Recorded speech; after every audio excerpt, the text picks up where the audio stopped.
This is WAAY 31 Law Call. Good evening and welcome to WAAY 31 Law Call. I'm Sharon Doviet. Tonight it's Ask Us Anything night. In addition to being Father's Day, happy Father's Day. Call in your questions on any legal topic, whether it's you've been in a car accident or you want to know about dog bites or family arguments, trouble with the neighbors, trouble with the city. Call in and be live on the air. The 31 Law Call number is 256-536-0077. Or you can also text us to that same number and have your text read on the air, and we can answer it that way. You can also email a legal question on any legal topic any day of the week. Send it to lawcall@waaytv.com. And when we get to a show that's on point, we pull some out. We've got some of your email questions for us tonight. We've also got Michael Timberlake and Bobby Marsh from Timberlake, Lee and Brooks. Good to have you here. It's good to be here. Happy Father's Day. Yeah, happy You're a dog father. We were talking about this before. I'm a dog dad. It counts. Yeah, It counts. So we Happy got Father's Day. Heath Brooks, who was on the Atlantic coast, and Will's on the Atlantic coast, and William Missouri's in West Virginia with his kids. They're all being good dads today. So I brought Bobby, so I don't have to really, hopefully I don't have to answer any questions. Yeah, we'll just hand it over. We look forward to your calls and questions tonight. We didn't get to be with you last week because the Stanley Cup was happening, but what we were going to talk about was that you guys had a big watch party for the soccer. Yeah, we did. And it was great. Our firm's big involved in the soccer community in Huntsville, and we really enjoyed doing it. And so we had a block party in front of our office for the soccer event. And so we ended up with a good time here. Everybody's out, having a good time, enjoying the party. You had a big crowd. Yeah, it was a big crowd. So we enjoyed doing it, and we had we had a large crowd out for the event, and we wanted to see. It's great to see the soccer community out there doing their thing. Perfect night. What street is that? Because so that's this right is downtown. like right in front of our office on Holmes, right between the Avenue and our office and Melt. So yeah. Nice party. Everybody having a good time out there. Yeah. And hearing so many good things from the World Cup, with teams touring around parts of the country, and they go to small areas of the United States, and they say people are so friendly. We had such a good time, and we had a huge crowd, right in front of our office, and the United States showed out and won big. So it was a good time. We really enjoyed it, and we appreciate the whole community coming out to support the soccer team. Thanks for putting that on. And just the energy of the event too. I mean, seeing everybody get excited, wonderful time. So call in your questions tonight, the 31 Law Call number 536-0077. We had already gotten in a couple of text questions that we wanted to talk about. One was related to animals. So when we talk about medical malpractice cases, are animals and vets, are vets held to the same kind of standards? And if an animal is killed in an accident, on a road accident, can you bring the same kind of lawsuits for your pets that you can for humans? It's yes and no. I mean, basically, you still have the same type of situation where you can show that a medical professional, veterinary professional didn't do what they were supposed to do in the situation, and you can make a claim against them. Okay. But the damages for animals in Alabama is very limited. Our common law only allows you to get the fair market value of the animal, which doesn't attach to sentimental value or anything like that. Now, if it's a horse race, if it's a racehorse, that can be a different story. That could definitely be a different story. So, unlike a pet animal or something like that, a horse has its own essentially market value, if you will, because those things, there's different ways they can make money, earn money. There's also different liability for horse owners, believe it or not. Okay. So, if you have livestock on your farm or on your land, it may be important to know that if your livestock gets out in the road and causes a wreck or causes an injury, the only way you can hold a landowner liable for that is if you can prove that they willingly and knowingly knew that animal was in the roadway. So it limits the damages, believe it or not, That in a sounds car hard to wreck prove. situation. Yeah, But- it's really hard to prove. So farmers have a lot of protection in that kind of situation. Okay. All right. Yep. Good. We've got callers waiting. We've got Lucinda on the line with a question from Huntsville. Hi, Lucinda. Thanks for calling and watching tonight. What's your question?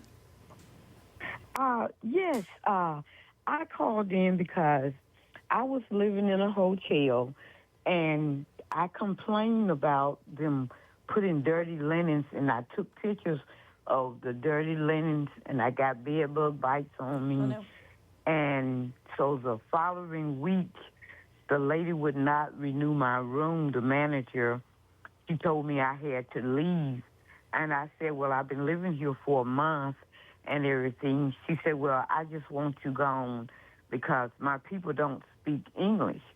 And I said, well, if they don't speak English, how are they serving the public and everything? And I'm paying every week.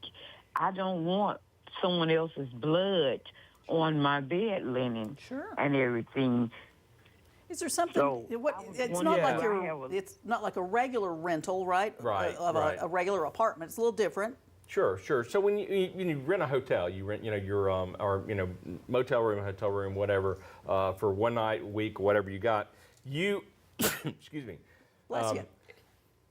It's coming Bless you. again.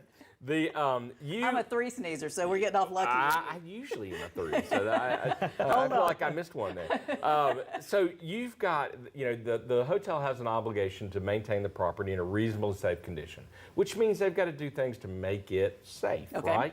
And we've had cases with bug beds, bed bugs before, and have collected against hotels for injuries involving bed bugs. But at some point, there was an epidemic of bed bugs, and it was really to the point where no reasonable amount of care could prevent this from happening. And so that got into a little bit of an issue. But in general, if you're you're doing business with somebody, they can deny they can just say, hey, I don't want to do business with you anymore. Oh, wow. Now there's some protections in certain situations, but they can basically say, look, I just decide I don't want to do business with you anymore. If you had an apartment lease or something, that's like a long-term contract. That's correct. That's probably different. Right.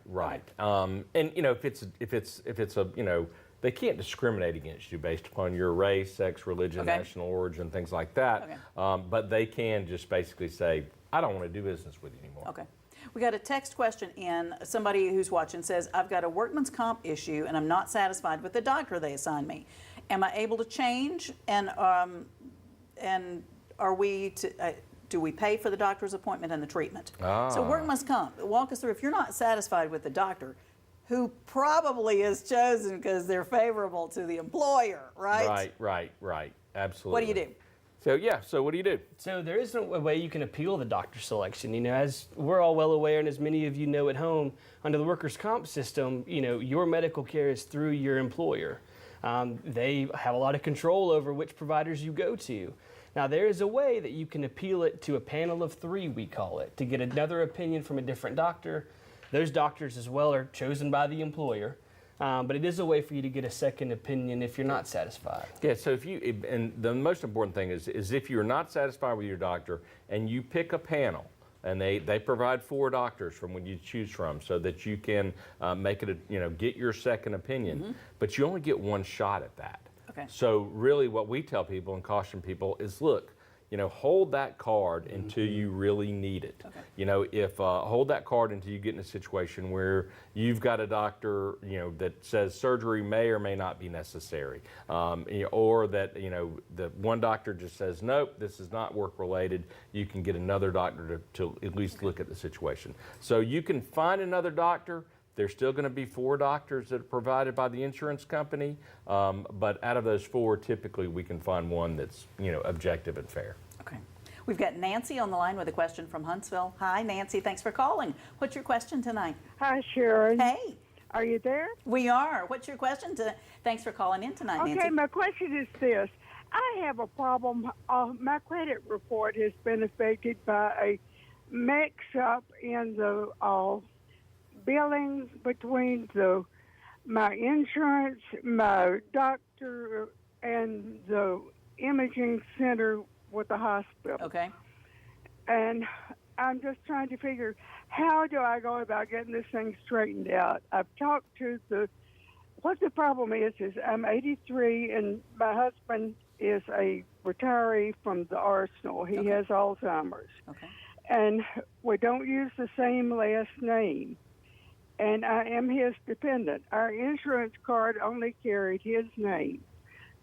But my appointments were all with my name, and the card was presented, and I explained it to each one. And so when I got in to get the imaging. I was told I had nasal cancer and that I had to have it scanned. Oh, wow. So that's why I went in. And they had 6 weeks to get the information in and get me scheduled and get all the things approved. Well, I showed up and it was not ready. They said, oh, they hadn't heard from my insurance. Well, my insurance had they had refused it because I didn't have an account. He had the It's in a account. different Yeah, name. it's a different Okay. account, and that, that can be it can be a real difficult or dicey situation when you're dealing with insurance. Pre-certifications can get revoked. And then insurance companies may just decide, they may delay payment for a certain amount of time, and even if the healthcare provider is under contract or a preferred provider with that insurance company, if they delay payment or the billing is not submitted in a timely fashion, then it can be denied. And really, the only way to do it is to kind of work through all the parties, the insurance company, the provider, and then the credit reporting company. But obviously we tell everybody, so look, if you're getting billing information, you need to get it before it gets to a collection agency. And if it gets to a collection agency, then the lights need to go off. They're going to send you notifications. They're going to do things. You need to contact them, reach out to them, and get that resolved. Okay, good. We're going to take a quick break. Nancy, we're glad that you're doing better. You sound better. Yeah, thanks, Nancy. We will be right back answering more of your questions tonight.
Pays an advertising fee to this station. You're watching WAAY 31 Law Call, the Tennessee Valley's only live legal call-in show for 30 years and counting. Presented by the award-winning personal injury and wrongful death law firm Timberlake, League & Brooks, featuring the knowledge and experience of attorney Michael Timberlake, attorney Will League, attorney Heath Brooks, attorney William Meservey, attorney Bobby Marsh, and hosted by family law attorney Sharon Doviet.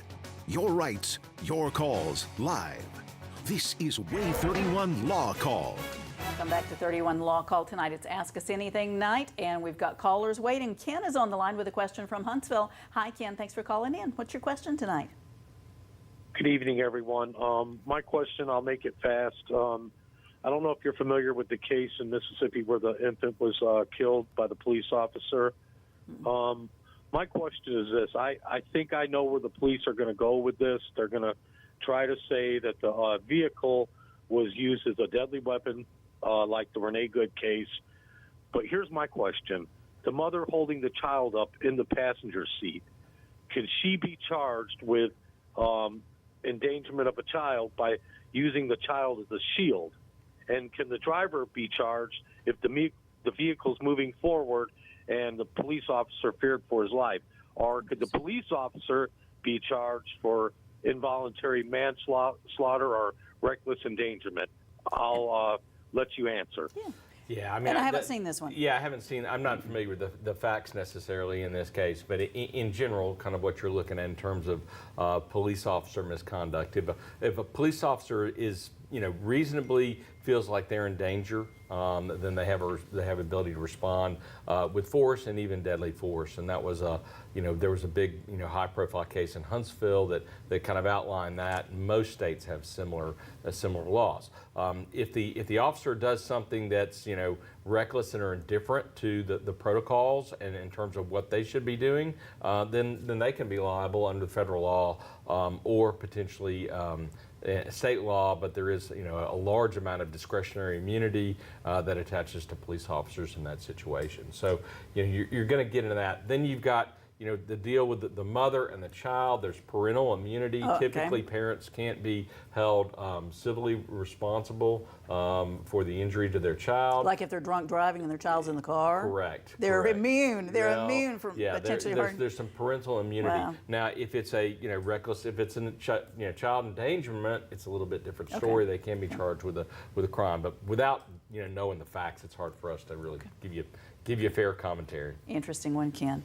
We got in a text question. Somebody says that they and 3 other family members were in a head-on collision in Morgan County.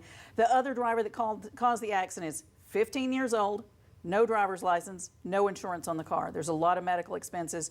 How will they recover? Can you recover if somebody's uninsured, 15 years old, you don't even have a license? Can you do something with that? What can we do about that? Well, you could possibly look at, maybe a negligent entrustment situation, but like Michael said, generally a parent is also immune from any liability from the actions of their kid. So if the kid is able to argue or the parents are able to say, hey, we didn't know he was driving, that may present an issue for us. But there are other ways to make a recovery. You can go after your own insurance company, for example, in the event that they don't have insurance. You could also, look at different coverages that you may have that could help compensate you for your medical bills. But, that's one thing you'd want to run to ground immediately is just figure out who the parties are that's involved, what responsibility everybody has, and that kind of help ferry out what the options are. Yeah, so you got a 15-year-old that's driving. I assume there wasn't wasn't a parent in the car with him. Doesn't say. So the question, first person you look at is, whose car was it? Yeah. How did he get this car? If he's 15, he's presumed to be an incompetent under Alabama law, which means he can't drive by himself. And if somebody gave him a car under that situation, then they can be responsible. Tracking down whether that person has insurance, if there's no insurance on the vehicle, is a little bit more difficult, but it's certainly worth running to ground if you're injured. Okay. We got in an email question. Let me give you that one. This one from Greg. Greg had written in, my wife was coming home from work on Friday. Traffic abruptly stopped in the next lane. A woman in that lane slammed on her brakes and swerved into my wife. She said the sun was in her eyes. Still waiting on an estimate, but we have the same insurance company as her. Is that good or bad for us? Is having the same insurance company as the other person that caused the wreck, does that help you or hurt you? Well, so the first thing is this, is just because the sun's in your eyes, it doesn't mean that you don't have to operate your motor vehicle in a reasonably safe manner. It's not really an excuse, under very rare circumstance would that be an excuse. Now, is it a big deal if they're insured by we call that a double with. Do you like it or do you not? As personal injury attorneys, do you like that, or you think we're not going to win anything out of this? No, don't think that at all. Okay. Believe it or not, we do like it, and here's why. So even if you're dealing with the same insurance company, the claim is handled as though the insureds, so to speak, are represented by different companies. So even if both of you have the same, it'll be handled totally and separate apart from each other, meaning the adjuster on your claim, if you're making a claim for, as we've talked about on here, uninsured or underinsured motorist coverage, that'll be a totally different adjuster than the one handling your liability claim against the other vehicle. There's also some intricacies once you get a case resolved with, uninsured or underinsured motorist coverage and the rights that an insurance company has at that point in the claim. But, essentially they operate as though it's two separate companies going after each other. Yeah. So it's not a bad thing. People get worried about it and nervous about it because it is unusual or it feels unusual, but it's really not a big deal. A double width. Double width. A double width. Okay. We got in this text question, must you tell an officer you have a weapon in the car if he asks? Yeah, I would think so. You sure don't want to have him tell him no and he asks you to step out of the car, which he has a right to do, right, to check around the immediate area and he finds something. I honestly cannot give you the absolute answer to that question, but I think more than likely you're better off talking to an officer and being polite and telling them the truth, and you want to make sure that gun's registered. Okay. Got an email question from Brandon. Brandon said, I parked on the side of my street and there was a large company truck parked right in front of me. When I came back, the truck was gone, but my front bumper had been knocked off and the right headlight was broken. I believe he must have backed into my car as he was leaving. Now, how do I prove that? I can't afford to get this fixed, and I didn't do anything wrong. Can you prove it? I mean, that sounds very obvious. Truck is now gone. Bumpers messed up, headlights broken. That sounds like they caused it. Right. Does that prove it? We run into this all the time. What we say is, look, there's a lot of situations where we feel like we know what happens, but we have to have evidence to prove it, and we have to have evidence that's of sufficient quantity or quality to convince a jury that we're right about that situation. That's kind of the standard that you got. Yep. And this situation, what do you do, man? I would look for any and every piece of evidence available. I'd look for Ring doorbell camera footage. Yeah, a lot of cameras. I would, try to track down the truck if you remember where it came from. I mean, anything you can do, like Michael said, to strengthen your claim will help you in this situation. In the event you're unable to prove, hey, it was that truck, you may be able to file a claim with your own insurance company under a collision policy or something to that effect, where they'd hopefully help you repair your car. But without that evidence, like Michael said, that's a really tough case to prove, even if we may have a pretty strong hunch of what happened. Right, and even if it's somebody else's fault and you can't prove it, if you have collision coverage with your policy, you'll have to pay your deductible, and then they'll repair your vehicle. So many people have cameras, though. There are so many Ring cameras. Oh, yeah. Absolutely. Your work has changed a lot over the years. Yeah, There's so many more cell phones, it's cameras. hugely beneficial in terms of what we've done. I had a case one time where somebody's trying to make a claim for a trailer that they had hit, and basically, they argued that it was parked on the wrong side of the road, and I was able to prove that the driver that hit the trailer didn't have their lights on, because I had Ring cameras. Ring cameras. Yeah. Talk to your neighbors. Okay, text in, my aunt is in a nursing home and I went to see her today. She had scratches on her neck that the nurse put there. Okay, how do we know that? Right. But is that abuse? Well, it's clear. It's clearly not appropriate, and Yeah. it's something that you would you want to be concerned about. I talked with the administration, the director of nursing at the nursing home. Feel like that you think this is inappropriate. I would expect that the nurse would deny that it was anything that they did wrong. Sometimes older folks can get scratches without a whole lot of pressure, things like that. So they're gonna there's a lot of back and forth here that you're dealing with. But if you really have a problem with a nursing home or assisted living facility in Alabama, you can call the Alabama Department of Public Health, make a complaint. They will come up, do an investigation, make sure that your loved one's safe in that home. In the last few seconds, somebody texted in saying they had surgery and the stitches burst open. Is that a medical malpractice thing? Would you sue over that? It's what we would call a known or common complication of any kind of surgical procedure. This is something that can happen even if the doctor does everything right. Okay. It can happen with negligence, but a lot of times you're just dealing with something that is a known or common complication or risk of a procedure, and those are very difficult to prove that it's malpractice under Alabama law. Okay. We'll take a break. Be right back answering more of your questions tonight.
to get in touch with Michael Timberlake and Bobby Marsh with Timberlake, League and Brooks. So they do personal injury cases, everything from car accidents, medical malpractice, nursing home negligence. 256-536-0770 or 800-804-2502. The website is law-injury.com. And if you like them on Facebook, you can learn more about the law that way. Yeah, and Sharon does family law here in North Alabama, child custody, divorce, child support modification, that type of thing. 256-539-7337 or SharonFamilyLaw.com. I wanted to leave you with some of the watch party videos. So the World Cup is not over. It's not over. Still going. It's still going. We have a great time doing this, and we'll be out, for other games, we hope, and getting the community out and excited for a little USA soccer. You can't do one for the last game, can you? For the last match? It just depends. The question is, fun. will the United States advance? Okay. So the next game that the United States is playing in for sure is there'll be one more group stage game, and then there's a game on July 1st. Okay. If they win that game, then they will advance on from there. If we're going to have another party, you'll tell us. Yeah, Okay. we'll let you know. Thanks for all your questions. We'll see you next week.